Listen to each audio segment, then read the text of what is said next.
Assalamualaikum warahmatullahi wabarakatuh, anak-anak hebat. Bagaimana kabarnya hari ini? Semoga selalu sehat ya. Kita berjumpa lagi di video pembelajaran Siu Bunda, Sinau yuk bareng Bu Indah.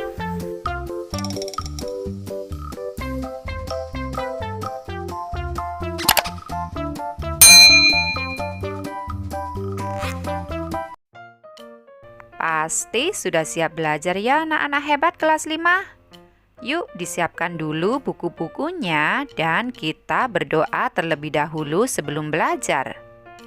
Nah, hari ini kita akan belajar ekosistem yang seimbang pada mata pelajaran IPAS.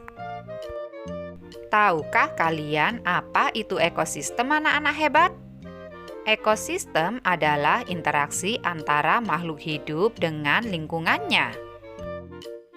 Berdasarkan cara terbentuknya, ekosistem terbagi menjadi dua, yaitu ekosistem alami dan ekosistem buatan.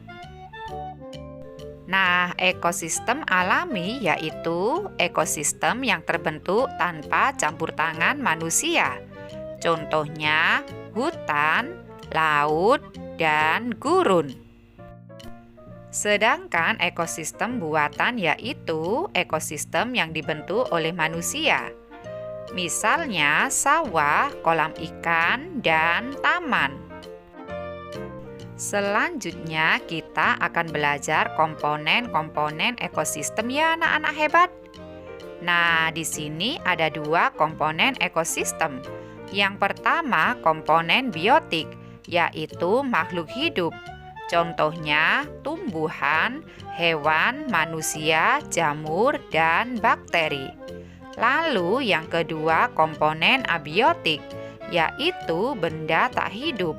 Contohnya tanah, udara, cahaya matahari, dan air. Nah, berdasarkan peranannya, makhluk hidup dibagi menjadi tiga ya anak-anak hebat. Yang pertama yaitu produsen, yaitu kelompok makhluk hidup yang dapat menghasilkan makanannya sendiri. Yang termasuk dalam kelompok ini yaitu tumbuhan. Lalu yang kedua konsumen, yaitu kelompok makhluk hidup yang tidak dapat menghasilkan makanannya sendiri. Yang masuk kelompok ini yaitu hewan. Dan yang terakhir pengurai, yaitu kelompok makhluk hidup yang menguraikan sisa tubuh makhluk hidup yang sudah mati. Yang masuk kelompok pengurai yaitu jamur, bakteri, dan cacing. Berdasarkan jenis makanannya, hewan dibagi menjadi 4, yaitu herbivor, hewan pemakan tumbuhan. Contohnya kuda, kelinci, sapi, dan kambing. Lalu yang kedua karnivor, hewan yang memakan hewan lain. Contohnya singa, harimau, dan beruang.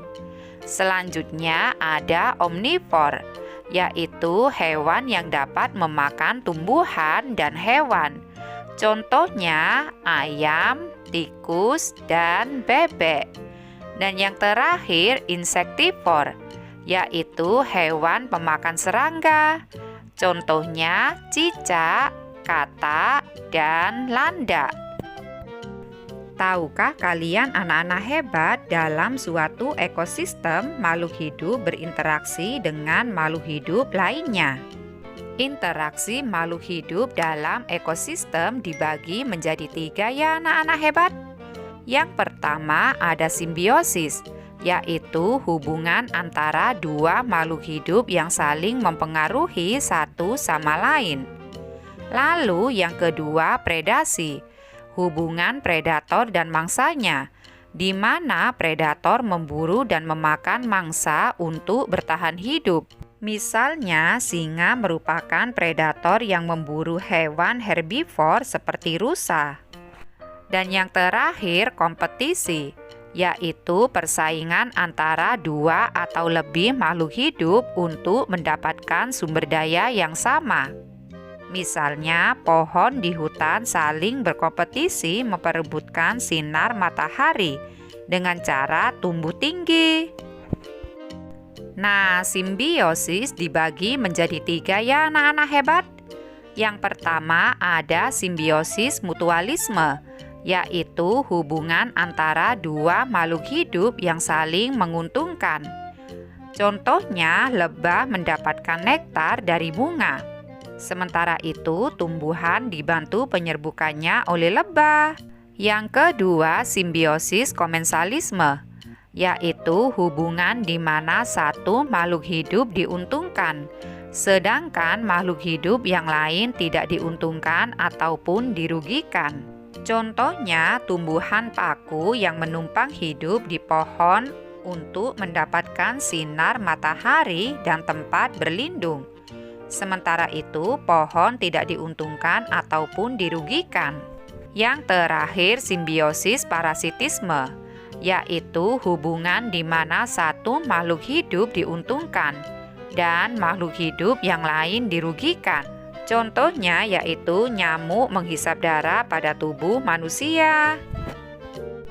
Sampai jumpa di video pembelajaran Bu Indah selanjutnya ya anak-anak hebat. Semoga bermanfaat.